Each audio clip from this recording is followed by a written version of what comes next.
Les doy la bienvenida en el precioso nombre de nuestro Señor Jesucristo.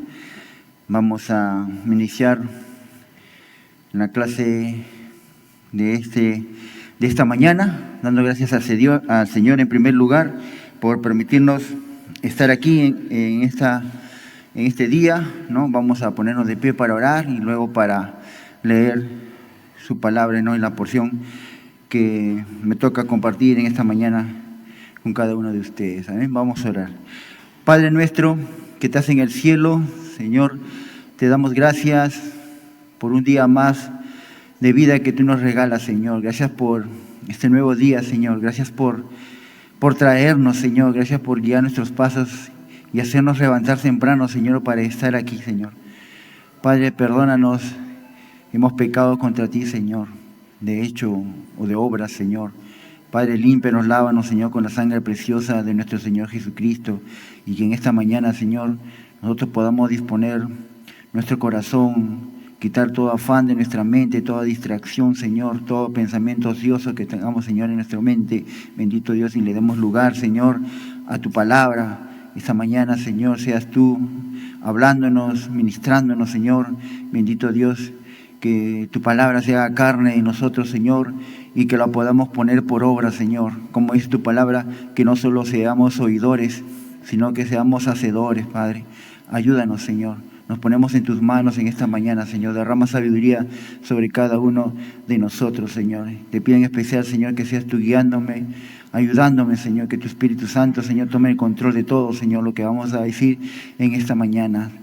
Todo esto te lo pido, Señor, en el precioso nombre de tu Hijo Jesús. Amén y amén. Amén, hermano. Entonces abrimos nuestras Biblias, continuamos viendo la segunda carta del apóstol Pedro. Y hoy día vamos a ver del capítulo 2, estamos en el capítulo 2, en segunda de Pedro, capítulo 1, del versículo 19 al 21. Terminamos hoy el capítulo 1, ¿no? Segunda de Pedro, capítulo 1, del versículo 19 al 21. Entonces, la palabra del Señor se lee en el nombre del Padre, del Hijo y de su Santo Espíritu. Amén. La palabra del Señor dice: tenemos también la palabra profética más segura, a la cual hacéis bien en estar atentos como una antorcha que alumbra en lugar oscuro, hasta que el día esclarezca y el lucero de la mañana salga en vuestros corazones.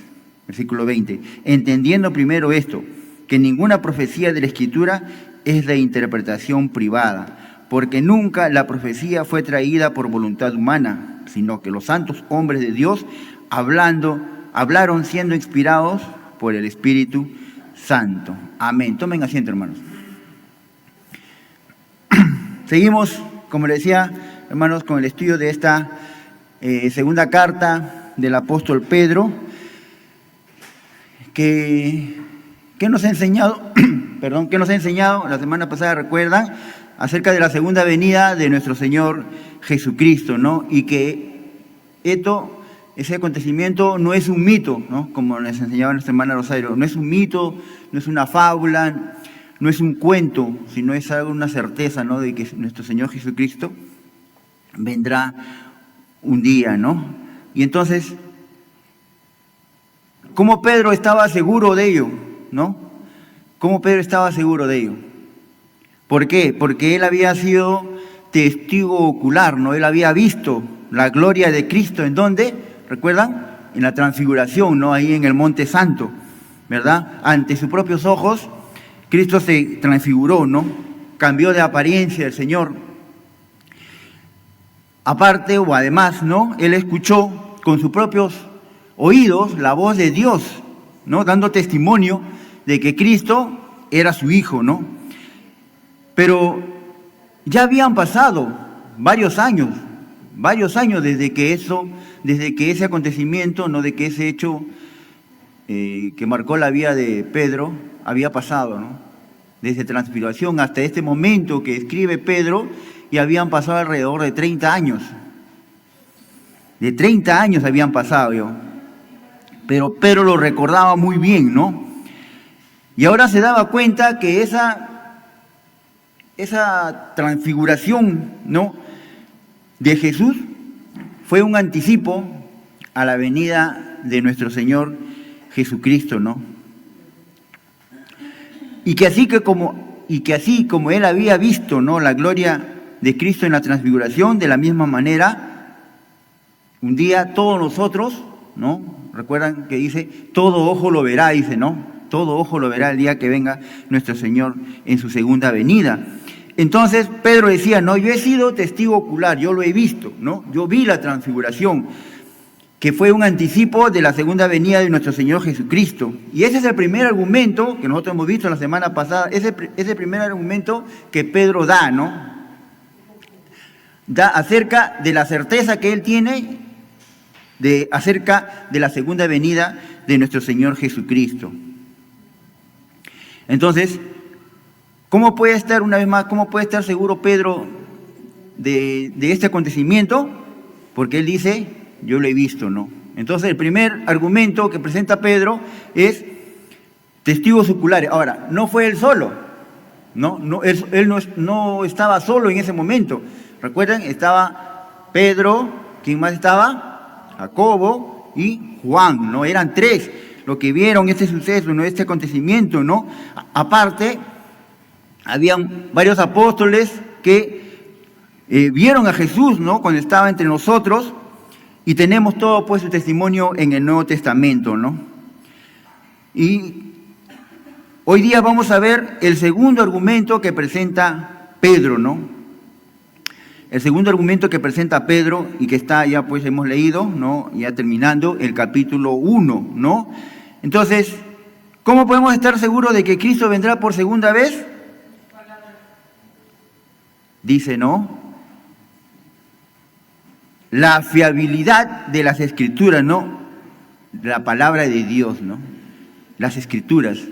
¿Por qué? Porque son confiables, ¿no? La Biblia es cierto, hermano, la Biblia es cierta, la Biblia es verdadera. Todas las profecías que están escritas ahí, que fueron escritas por los profetas y los apóstoles, hablan acerca de la venida de nuestro Señor Jesucristo y que se cumplirá, ¿no? ¿Por qué? Porque se encuentra en la palabra de Dios.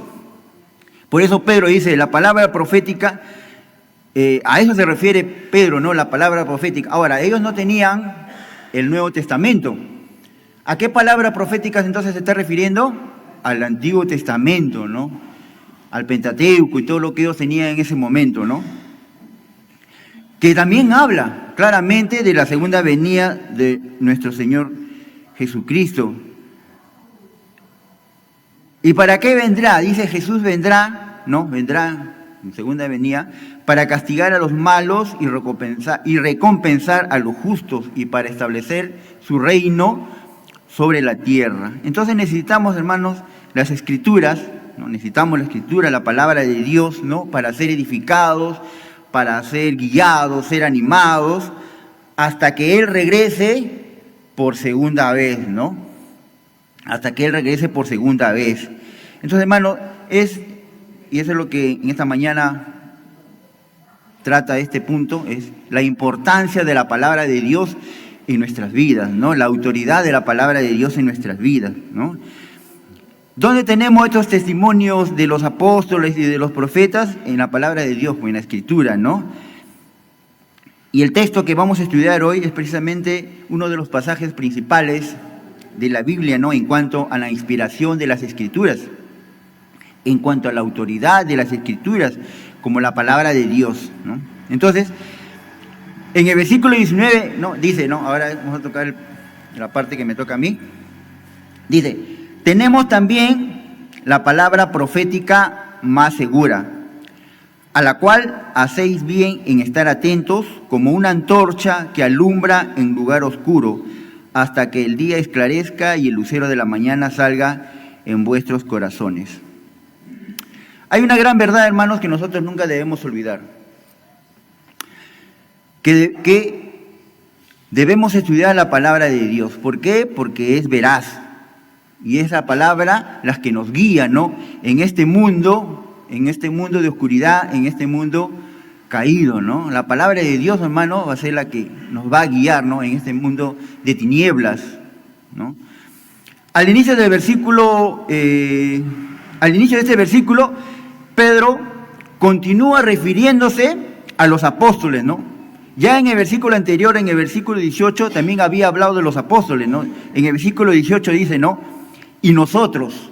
¿A quién se refiere cuando dice y nosotros? A los tres que estaban en la transfiguración, ¿no? Pedro, Jacobo y Juan. Y dice que oímos esta voz enviada desde el cielo cuando estábamos con él en el monte santo, ¿no?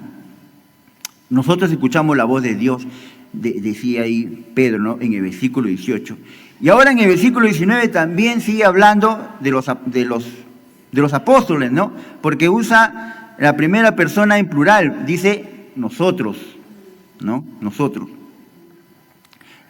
Entonces, tenemos también la palabra profética más segura. Con esta frase, Pedro se refiere, como les dije hace un momento, ellos no tenían el Nuevo Testamento, se está refiriendo al Antiguo Testamento, ¿no?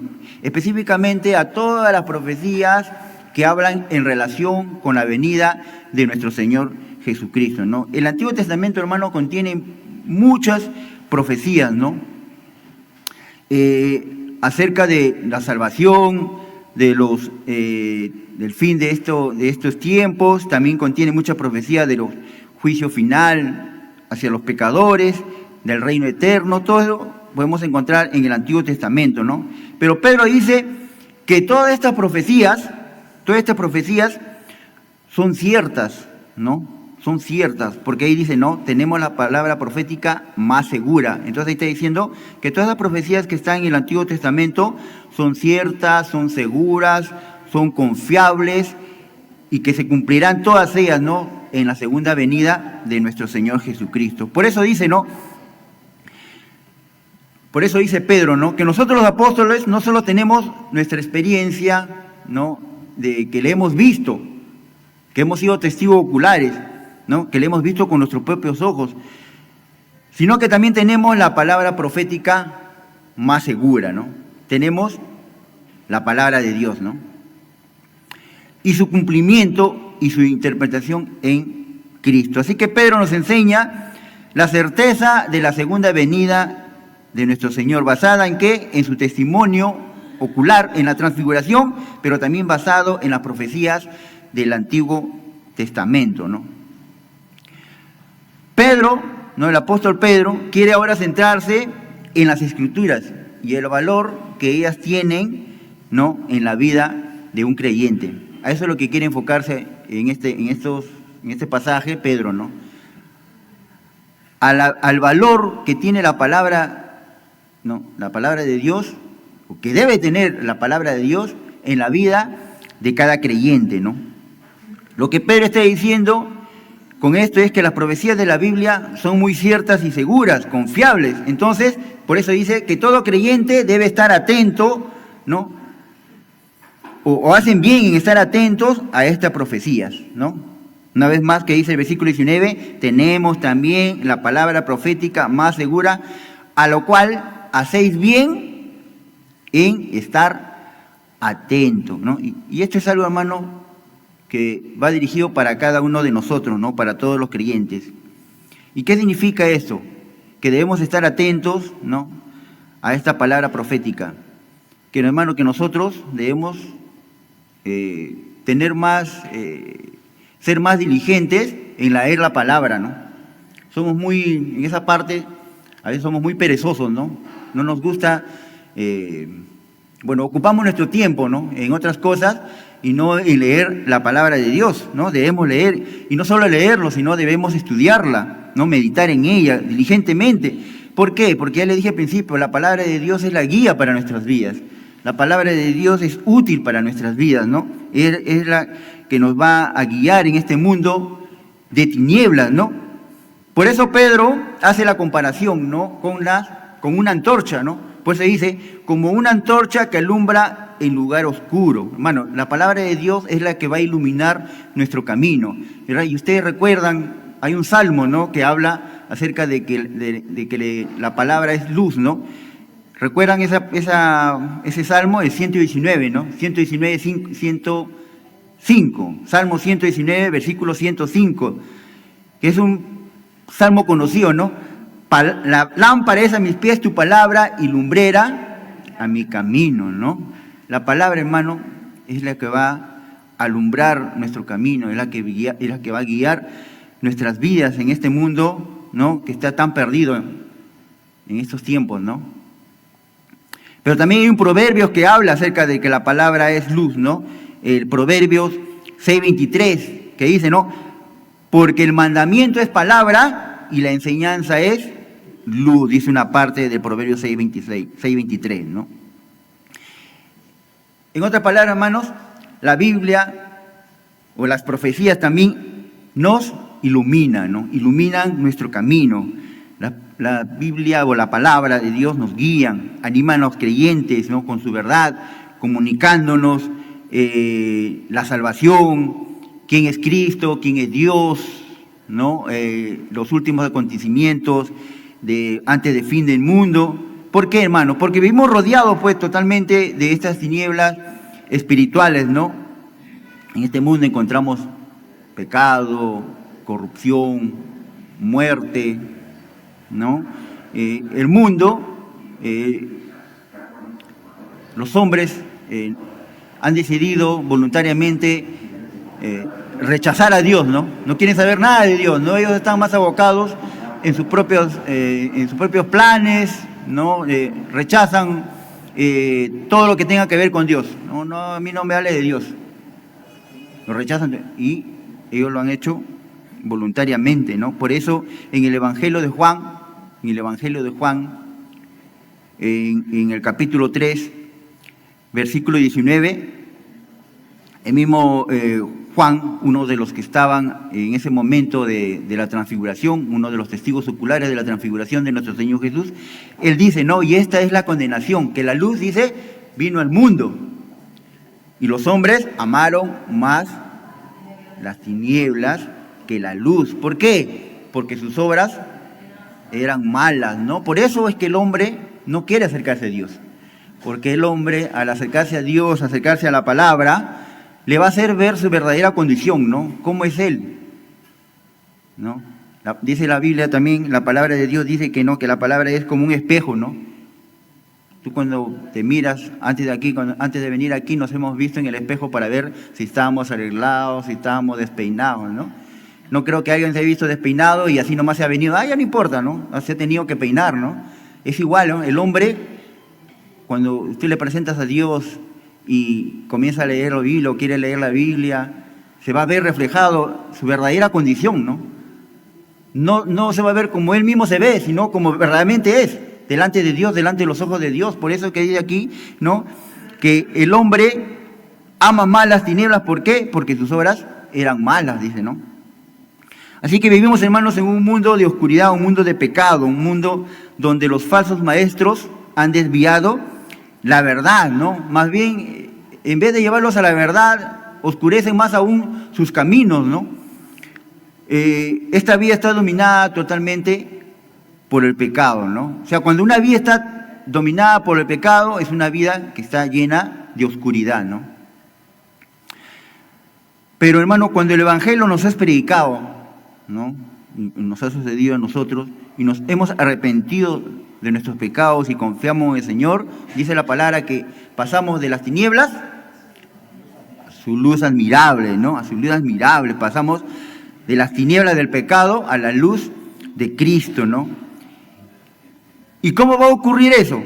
Pues cuando el creyente, ¿no?, cuando el creyente con perseverancia, con diligencia, con dedicación, busque crecer en su fe, busque crecer en el conocimiento de Dios, ¿no? Nuestra fe va a crecer cuanto más oigamos de la palabra de Dios, porque así lo dice Romano, ¿no? La fe viene por el oír y oír la palabra de Dios, ¿no?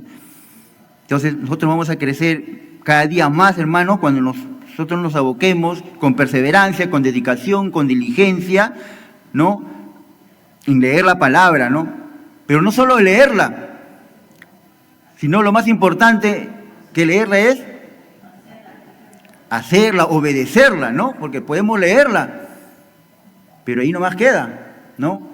No obedecerla, solamente la leemos, pero no la aplicamos. Es muy importante también, hermanos, aplicar la palabra de Dios en nuestras vidas. A veces somos muy buenos para dar consejos a otros, ¿no? Mira, la palabra de Dios dice esto, mira, la palabra de Dios dice lo otro. pero no lo aplicamos nosotros para nuestra propia vida, ¿no? Entonces la palabra de Dios nos va a ayudar a tomar nosotros buenas decisiones y a vivir una vida piadosa, ¿no? Una vida piadosa. La palabra, hermanos, es la luz que va a guiar nuestras vidas. Es lámpara a tus pies, como dice el Salmos 119, ¿no? Y también es el ancla, ¿no? ¿Recuerdan? Que dice que la palabra de Dios es el ancla, como el ancla que mandan, ¿no? Cuando un barco queda ahí en el mar, ¿no?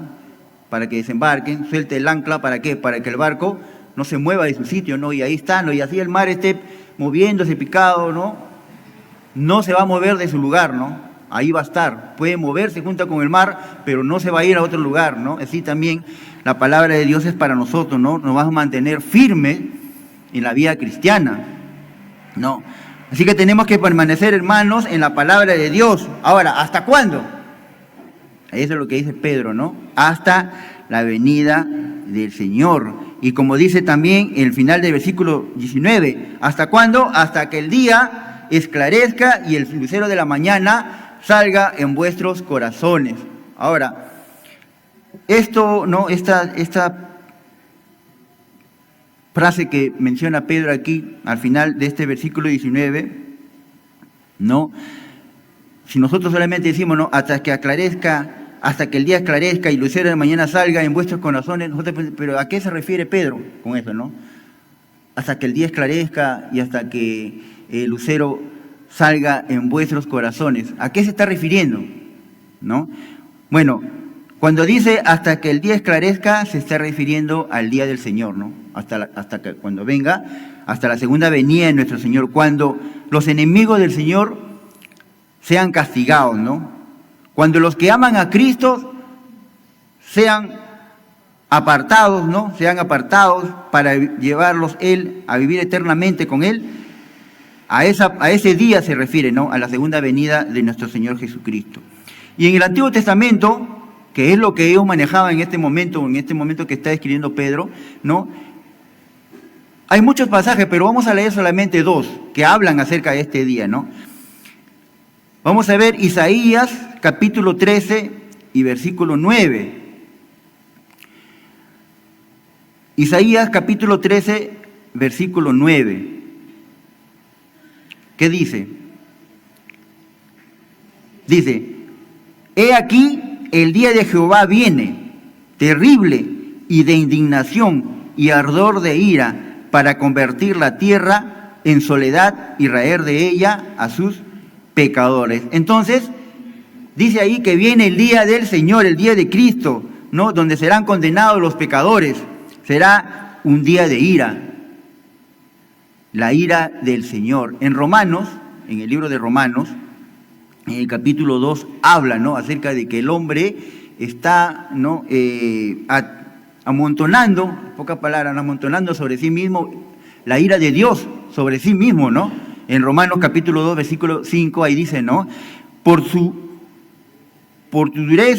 Pero por tu dureza y por tu corazón no arrepentido, atesoras para ti mismo ira, para el día de la ira y de la revelación del justo juicio de Dios. Entonces, hermanos, en el día final la ira de Dios será derramada sobre todos aquellos, como le decía antes, ¿no? Que han decidido voluntariamente rechazar a Dios, blasfemar a Dios, ¿no? Aquellos que dicen, no, yo soy ateo, yo soy gnóstico, a mí yo no creo en ello, no, a mí no me hables de ello, ¿no? A todos aquellos que se han burlado de Dios, aquellos que han decidido vivir para sí mismos, ¿no? Yo creo en mí mismo, no, yo no necesito ayuda de nadie. Hay muchas personas que hablan así, ¿no? Pero mira, Dios te puede ayudar a salir. No necesito de ayuda de Dios. No, pero mira que Dios te puede ayudar. No necesito, yo mismo lo puedo hacer. Soberbia en sus corazones, ¿verdad? Entonces, todos ellos, dice, sobre todos ellos será derramado la ira de Dios. Y el otro pasaje que les dije, ¿no? En Ezequiel, del Antiguo Testamento, Ezequiel capítulo 30, versículo 3, también habla, ¿no? Acerca del día del Señor, que dice, Ezequiel 33 dice, porque cerca está el día de Jehová, día de castigo de las naciones será. Entonces, En Isaías dice que ese día del Señor será día de ira, día de indignación. Y en Ezequiel dice día de castigo de las naciones pecadores, ¿no? Entonces, ahí estamos viendo, ¿no? Que ese día del Señor, Él vendrá, ¿no?, a juzgar a los pecadores, a todos aquellos que han vivido de espalda a Él, ¿no?, burlándose de Él, blasfemando su nombre. Pero también en el Nuevo Testamento, nosotros podemos encontrar también el día del Señor, ¿no?, pero con otro nombre, otro título se puede decir, ¿no? En el Nuevo Testamento dice el día de Cristo, el día de Jesucristo, ¿no?, que se enfatiza más en la salvación de los creyentes. Por ejemplo, ¿no?, en Filipenses 1:6,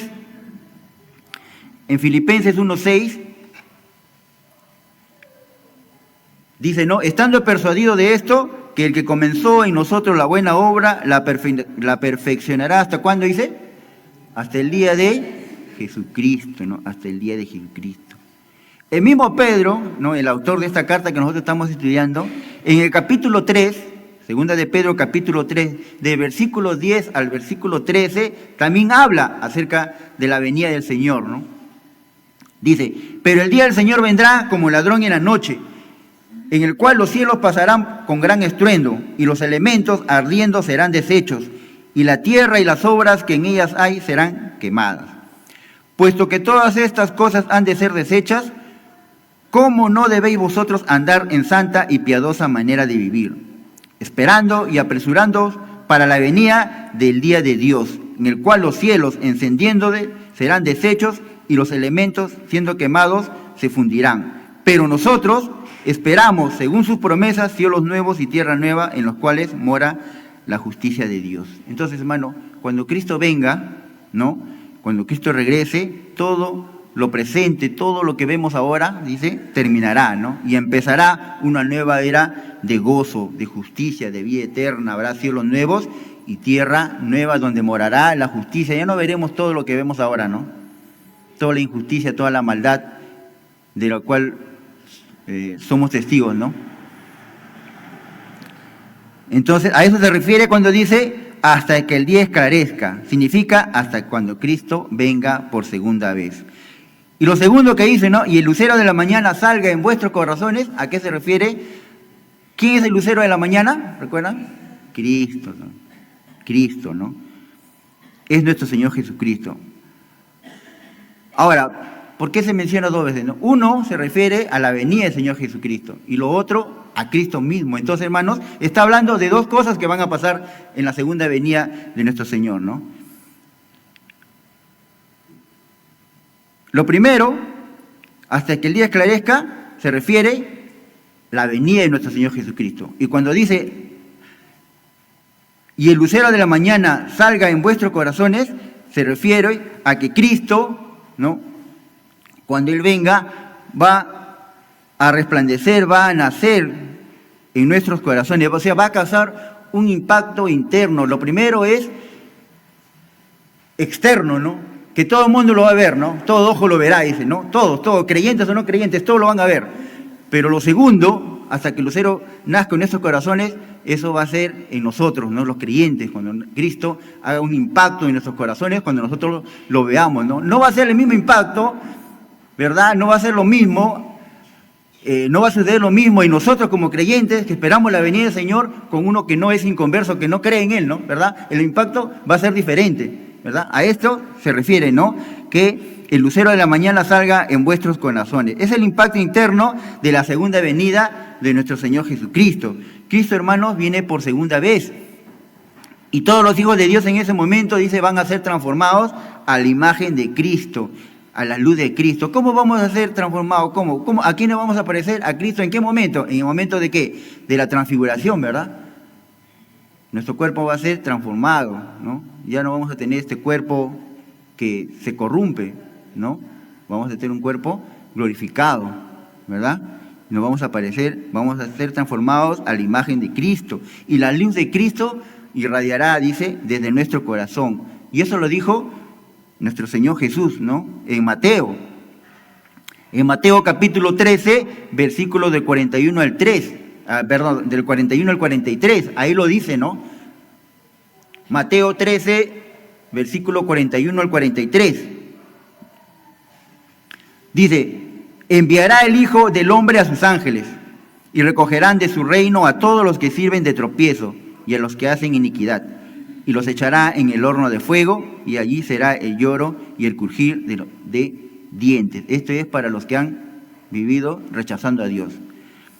Y para nosotros dice, entonces los justos resplandecerán como el sol en el reino de su Padre. El que tiene oído para oír, oiga. Amén. Entonces, hermanos, dice que los malos serán enviados al infierno y los justos resplandecerán como el sol, ¿no? Dice Pedro en su segunda carta, ¿no? Entonces, el lucero de la mañana saldrá en vuestros corazones y la luz de Cristo irradiará desde nuestro corazón por toda la eternidad, hermanos. Porque cuando Cristo venga, dice, todo será luz. Él disipará todo pecado, ¿no? Todas las inseguridades de nuestra mente, el pecado de nuestro ser. ¿Por qué? Porque este cuerpo, ¿no? Este cuerpo es pecaminoso, pero cuando seamos transformados, cuando tengamos un cuerpo glorificado, ya no habrá pecado en nosotros, ¿no? Ahí será recién cuando dejemos de pecar, ¿no? Ahora nosotros no podemos decir, ¿no? Y eso es lo que muchas veces las personas malentienden, ¿no? Cuando te ven de repente tú haciendo algo que ya como cristianos no debemos hacer, ¿qué te dice la gente? Mira, ve, así dice que es cristiano, ¿no? Ahí mismo te señalan, ¿no? Mira, es que mucha gente piensa que como cristianos ya tenemos que ser perfectos, ¿no? Y el único perfecto en esta tierra fue Cristo, ¿no? El único. Después nosotros vamos a pecar. Siempre vamos a fallarle a Dios.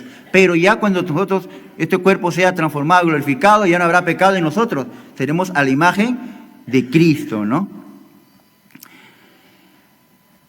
Ahora, en el versículo 20 dice, entendiendo primero esto, que ninguna profecía de la Escritura es de interpretación privada. Entonces Pedro, hermano, está haciendo aquí una advertencia ahora a los creyentes, ¿no?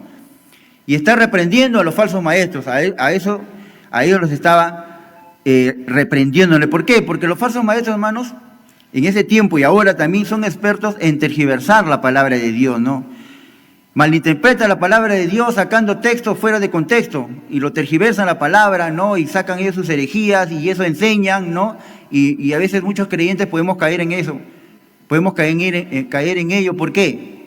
Porque como le dije antes, ¿no? Somos muy pocos de leer la palabra de Dios y nos dejamos llevar muchas veces por lo que dicen otros, ¿no? Y podemos caer en manos, ¿no? De estos falsos maestros, que Pedro y Pablo en ese tiempo, porque Pedro y Pablo son de la misma, ¿no? Son contemporáneos, luchaban contra esto. Ellos advertían a la iglesia de que esto podía suceder. Y eso también sucede en estos tiempos, ¿no?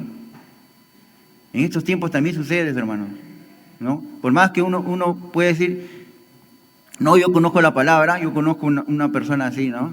Que me decía así. Sin embargo, cuando vinieron de otra religión,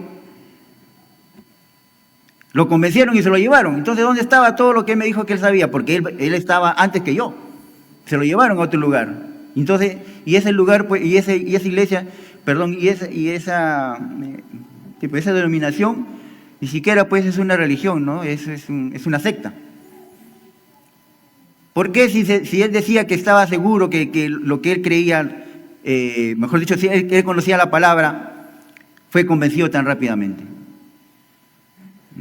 Porque muchas veces nosotros nos descuidamos, ¿no? Nos conformamos con lo poco que sabemos. Nos conformamos y comenzamos a vivir una vida cristiana, ¿no? Muy apacible, muy monótona, y pues viene alguien, ¿no? Uno de estos que Pedro y Pablo advertían y nos convencen, pues, hermano, y nos sacan de los caminos del Señor, ¿no?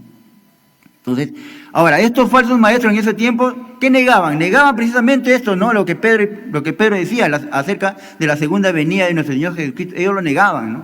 Ellos decían, ¿no? Ya ha pasado tanto tiempo y Cristo no viene, dijo que iba a venir, ya ha pasado, como le dije al principio, desde la transfiguración hasta el momento que está escribiendo Pedro, habían pasado más o menos 30 años, de que Cristo había subido también a los cielos, y no venía. Entonces los falsos maestros estaban aprovechando de eso, pues diciendo, Cristo no va a venir, ese cuento. Por eso decían, no, Pedro decía, no, lo que yo digo no es cuento, no es fábula, es verdad, yo lo he visto. Pero los falsos maestros decían, no, eso es mentira. Y engañaban a los creyentes también, ¿no? Pedro mismo dice que estos falsos maestros tergiversan la palabra de Dios. No, en su misma carta, no, más adelante, en 2 de Pedro capítulo 3, versículo 16, como le dije, Pedro y Pablo son contemporáneos y él habla acerca de Pablo, ¿no? 2 de Pedro capítulo 3, versículo 16 dice, casi en todas sus epístolas, hablando de Pablo, hablando en ella de estas cosas, entre las cuales hay una difícil de entender. Hay algunas difíciles de entender, los cuales los indoctos e inconstantes tuercen, como también las otras escrituras, ¿para qué? Para su propia perdición. Estos falsos maestros, hermanos, tuercen, tergiversan la palabra, ¿no? ¿Para qué? ¿No? Para enseñar sus propias mentiras. Entonces, ¿cómo nosotros podemos hacer frente a ello? Estudiando la palabra de Dios, estudiando la Biblia, ¿no? ¿Pero por qué? Porque no podemos interpretarla como a nosotros nos parece. Eso es lo que está diciendo Pedro acá, ¿no? O como nos conviene, sino conforme a la interpretación del Espíritu Santo, ¿no? Estos falsos maestros la interpretan, ¿no? De acuerdo a su conveniencia. Hacen su propia interpretación, por eso dicen, ¿no? Entendiendo primero esto, que ninguna profecía de la Escritura es de interpretación privada. No, yo no puedo decir al texto que diga lo que yo quiero que diga, sino yo digo, ¿no? Lo que a través del Espíritu Santo la palabra me dice, ¿no? El Espíritu Santo es el que nos tiene que guiar a la interpretación de la palabra, no lo voy a acomodar yo, ¿no? A lo que yo creo, a lo que yo pienso o a lo que yo quiero decirles a ustedes, de repente engañándolos o desviándolos de sus caminos, ¿no?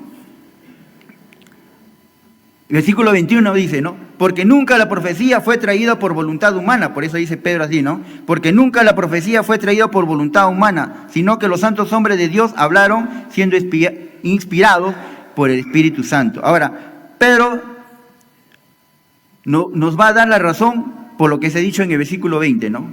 No podemos interpretar la palabra como nos parece, no podemos hacer una interpretación privada, no lo que yo pienso, no lo que yo creo, sino como dice este versículo, ¿no? Que nunca la profecía fue traída por voluntad humana, sino que los santos hombres de Dios hablaron siendo inspirados por el Espíritu Santo.